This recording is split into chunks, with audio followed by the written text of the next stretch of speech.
everyone, and welcome to Liverpool Hope University's presentation on mature learners. This presentation is in partnership with Shaping Futures. So what we're going to talk about today is what it's like to be a mature learner and kind of different things that you might need to know along the way in terms of applications, and what it's like to actually be a student at university when it comes to mature learning. We're joined by Emma. So Emma is a mature learner at Liverpool Hope University. So I'll actually let her take over from here. And yeah, if you have any questions from the end of the presentation, you can send them into our inquiry line, which is inquiry@hope.ac.uk. So I'll just pass it over to Emma. Oh, hi everyone. As Ruth says, I'm currently a mature student at Liverpool Hope University. I'm in my second year of education studies. I'm thoroughly enjoying it, and I would recommend making that jump and coming back to university as a mature learner to anybody. It's a big decision, but it's a decision I'm glad I made. So thank you, Ruth. Next slide, please. So we're going to talk about, well, why go to university? So here we've got several reasons why mature learners come back to university. It might be, because you want to travel, so you go to a university that's sort of in a different country. You could be doing it for career progression, which I am actually. I worked in a school and I'm trying to get a degree now so that I can go into teacher training. You might just want to, sort of be a bit more independent, meet new people. It's good for character development, absolutely brilliant for your social skills, because obviously you come into, you meet such a wide range of people, from your lecturers and tutors and everything, down to students, all of different ages. So it's a great way to be social, and you can do this by studying a single or a combined subject that you love. So there might be, you might come back and think, well, I just want to go to university just because I love that particular subject. So you could do it as a single, or you can combine it with another one. So there's a lot of reasons why you can come back to university as a mature student. Thank you, Ruth. Right, so obviously we're looking at Liverpool Hope University today, but each university, will have differences, but it's basically similar to this one. Liverpool Hope has got 4 campuses, and I will go through these now for you and tell you about each one. So the main campus is Hope Park. At Hope Park, this is kind of like the teaching campus. It's got all the lecture theatres and different rooms, for tutorials and seminars. And it's got most of the sort of normal subjects, I suppose you'd say. And therefore, it's got sort of a big gym that you can join. It's got plenty of places where you can meet socially, or go for a coffee in between your lectures or whatever. And it's just truly a beautiful campus. It's out on the outskirts of Liverpool, and it is absolutely stunning. So you can just go and sunbathe and chill if you need to, and read.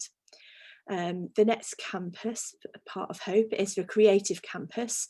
So as this kind of defines, the creative campus is where more of like the arts, the music, dance, that kind of thing goes on at this campus. Like the Hope main campus, it's got a variety of places to go and meet up with people, and again, sit out and chill. And it's also got, the usual sort of lecture theatres and rooms to accommodate your course in. The next campus, which is Egberth Park. Egberth is the residential campus for Hope. So this is where, as a mature student, it is probably the best place for you to be. There's lots of other mature students that actually stay on this campus, and it's sort of it's again, it's got all the usual sort of places where you can meet up and have drinks and everything, but it is close to other areas of Liverpool like Sefton Park, where you can go for walks and stuff like that. You can probably see on the slide the dog walking on it's beautiful. Plus there's like a wide range of like shopping and restaurants and that you can go out for to eat and everything. So that's very nice to stay whilst you're there. And the next one is Plascardian. Plascardian is in Wales, and it's actually the university's residential outdoor education centre. Most first years get the opportunity to actually go there for a few days stay. And you get the chance to sort of like do indoor activities, outdoor activities related to your area of study. So for instance, if you're doing geography, then they'll probably go on a walk to sort of have a look at geography around Plascardian, etc. But it's also kind of like, although it kind of links to what you're doing, it's a very informal way of kind of, you just get to know each other, have a bit of fun. They have roast marshmallows over the barbecue, have a bonfire, that kind of thing. So it's just very chilled atmosphere, well worth doing if you can.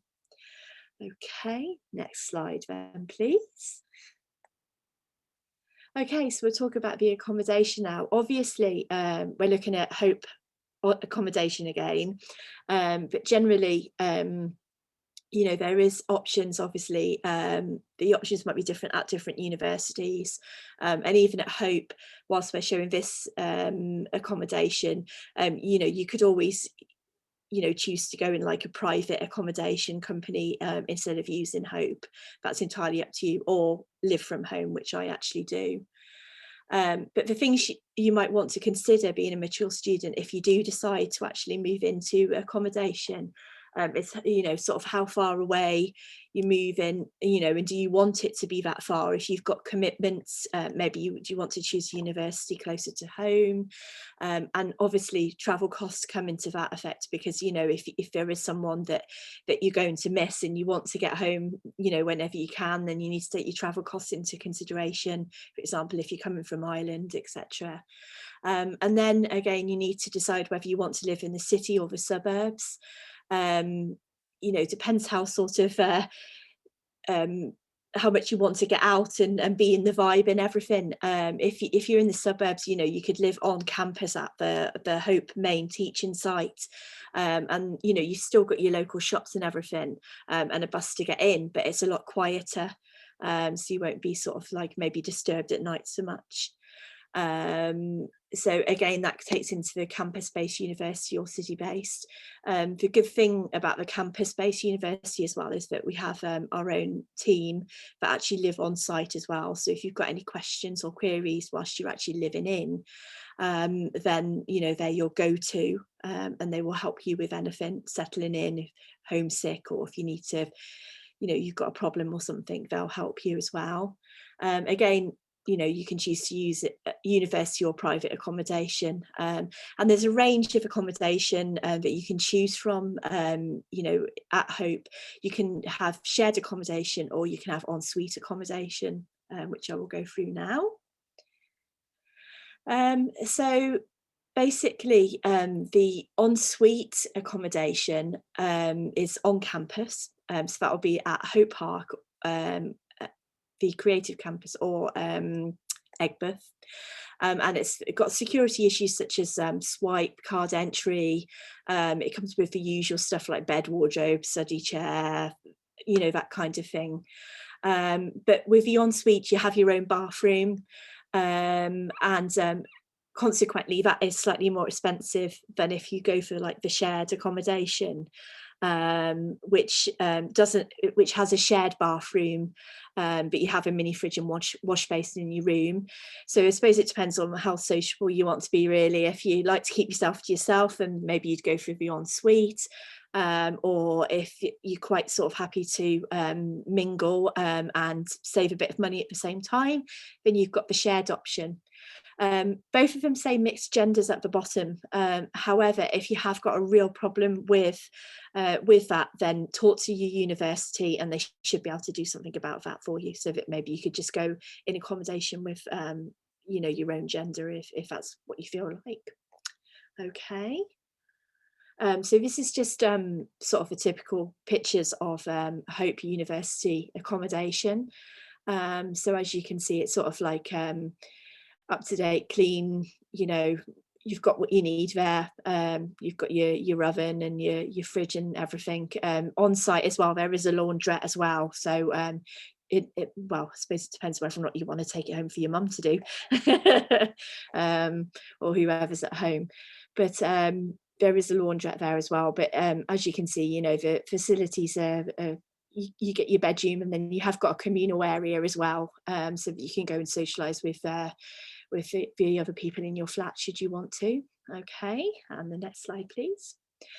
So as the first slide said, we're doing this in conjunction with Shaping Futures.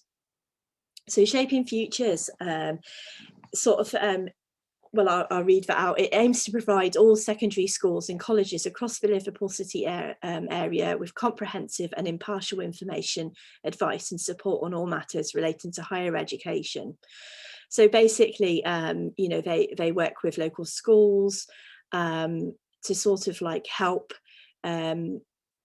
make decisions basically, and help sort of like not only the students but the teachers sort of give advice and support, and also the parents, and so you can they actually do a mature learner section on their website as well, which is really worth a look if you want to have a look for that.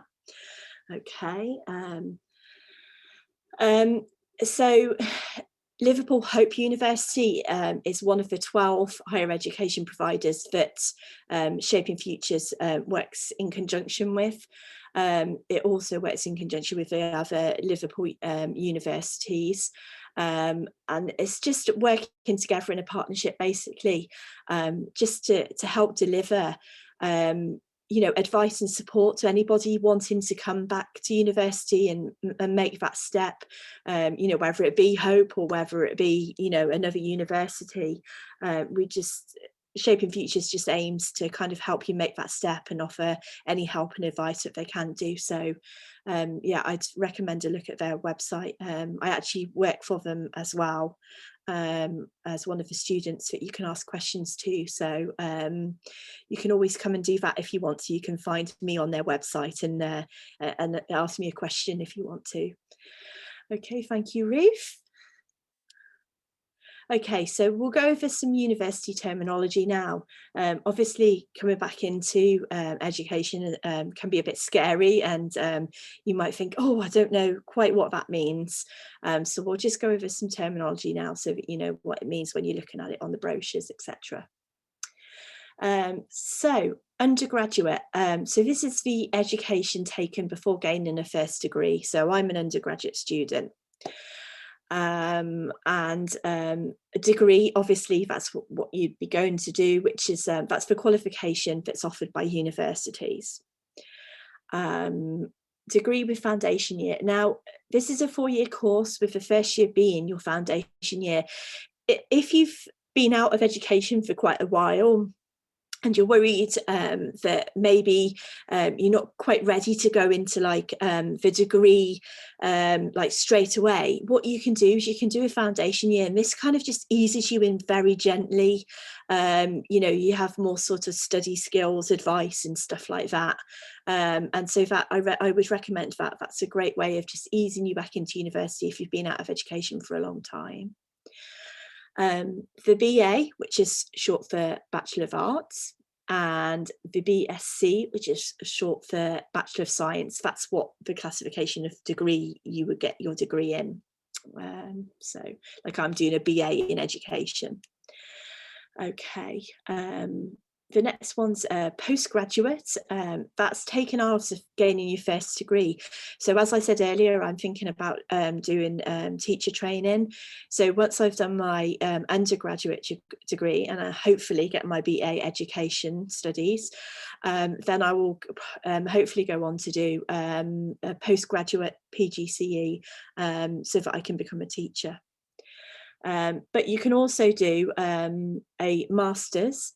So MA is short for Master of Arts, which is another type of postgraduate degree, and the Master of Science. So you could get like an MA in Education if you want. So I could do like an MA in Education instead of doing a PGCE if I wanted to. Okay, thank you, Ruth. Okay, as I've just mentioned, PGCE, that's the Postgraduate Certificate in Education. So that would enable me to go, to sort of become a teacher. Then these Postgraduate Diploma in Education again. And then bursaries, that's an amount of money that's given to a student to help with the cost of their course. You might apply for a bursary because you've got like a child that you're caring for or something, and the university would decide whether or not to give you a bursary just to help you out with those challenges. So thank you, Ruth. So now we would talk about Ucas and about how you do it. So how to apply.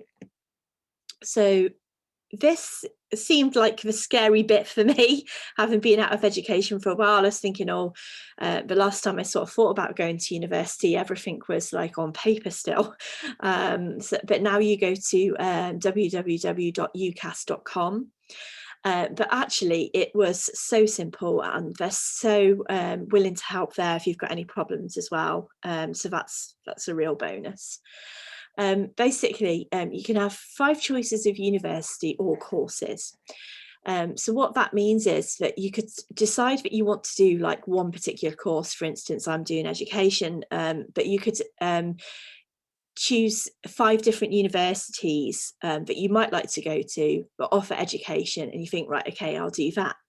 But if you're not really sure whether you want to do education, there might be like another course that's like similar that you apply for just to see whether that might be nicer once you get your results.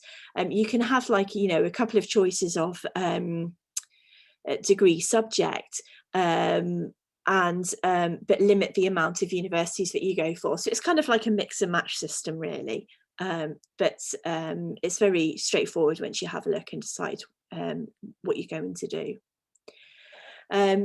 I suggest that you pay the £24 fee for multiple courses, because what you want to do really is leave your options open. It's all very well paying £18 for a single course, but if you don't happen to make the grade, or you don't get into that university for whatever reason, then it's kind of a bit of a waste of £18. But if you pay the £24 and you've got a variety of courses and a variety of universities, and you're more likely to get into one, and therefore so that's a better option, really. That's a better way of doing it. Some of the courses might require an interview or an audition before being offered a place, but the university will be in contact about this and tell you exactly what's expected on the day, and what you'll need to do and everything. And if, for instance, you'll come in at a later time, you sort of a very last minute decision to go to university, and then you can actually apply for courses via clearing once the other people's results have been announced, and that's another way of doing it. Okay, thank you, Ruth. As I said, I was a bit nervous about the application, but actually, it's dead simple. Your personal details, like your name and everything. The additional information is sort of like, nationality, etc. You apply for student, if you want to apply for student finance, which I think most people will do. Choices, that's where you put your choices. So you put down what universities you've chosen and what courses at the universities you've chosen. Then you have to put your education in, so obviously what grades you've got in A levels, GCSEs, whatever you've done. and then put employment in as well. So you can put your like last employment in, which is great thing to bring in as well for your personal statement. If, like me, you'd been out of education for a long time, but I'd actually been working in the area that I wanted to do my degree in, you can bring that employment into your personal statement and say, well, you know, this is my experience and this is why I want to do the course that I'm choosing to do. But I can't stress enough how important your personal statement is. You know, this is your first impression that from the university, you know, that this is what they're going to make the judgment on. You know, it really has got to be spot on. And this is why maybe having sort of only a couple of choices of subjects comes into play, because you can only write one personal statement. And if, for instance, you choose to do like education, but then you choose to do like filmmaking, it's going to be very difficult to relate those into your personal statement together. So just beware of that when you make your choices. You might have two vastly different subjects that you're interested in, but bear in mind you've got to, you know, incorporate them into your personal statement. That's a word of advice as well. And then you have to ask for a reference, which could be, you know, if you've just done your A levels recently, you could ask like a teacher or maybe an employer or something like that, just to so you've got references as well. Thank you, Ruth. Once all that has gone through, you then get the Ucas Decisions once they've heard from the university. So you could get a conditional offer, which means that you know that basically you're nearly there, but they're usually waiting on some form of evidence, so like exam results or something like that. An unconditional offer, whereas you've got a place. There might be a few things still to arrange, like a CRB or something like that, but basically you've got the place. And then there's reject and withdraw.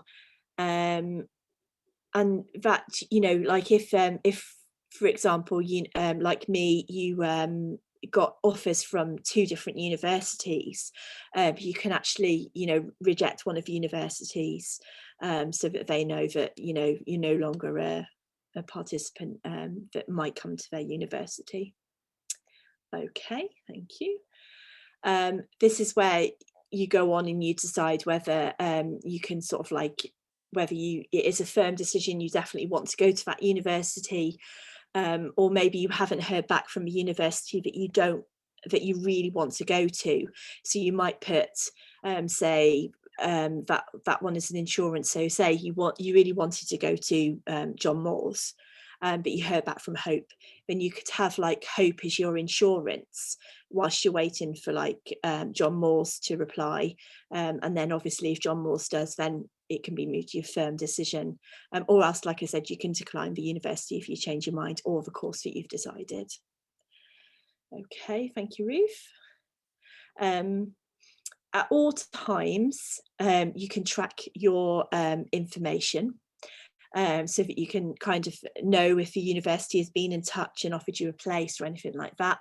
So it shows you know your choices, your offers, your personal details, like you've got 24/7 access, and so it means that you can just go on there quickly and just reply to your offers very quickly online, and know that, you know, you've got your choice. You can also use it for the extra clearing and adjustment things, which extra means that you can sort of like add an extra subject for a fee if you sort of don't get quite what you want. Clearing, maybe you haven't got the grades that you want, and so it might affect the university application, so you can go through clearings to try and find a university that, you know, maybe you can go to instead. And adjustment could be, for instance, maybe you get better grades than you're expecting, and so you put kind of like a university that expected lower grades, but now you might be able to go one that expect higher grades, you can also do that as well. And then there's a self-release button as well, so you can do that if you need to.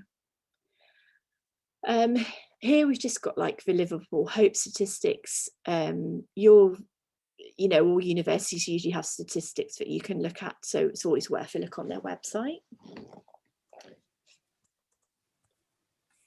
Brilliant. Yep. It's perfectly fine. So thank you very much, Emma, for all that information. If whoever is watching this needs any more information from ourselves, we do have a contact number, an email, and a website. It's just to make you aware as well, on our website we have a new Mature Learners Hub. So that's a kind of hub where you can find all the information that you might need to know in terms of our university or making applications. So you can find us on there or on any of our social medias. So thank you very much for watching this presentation. Thanks.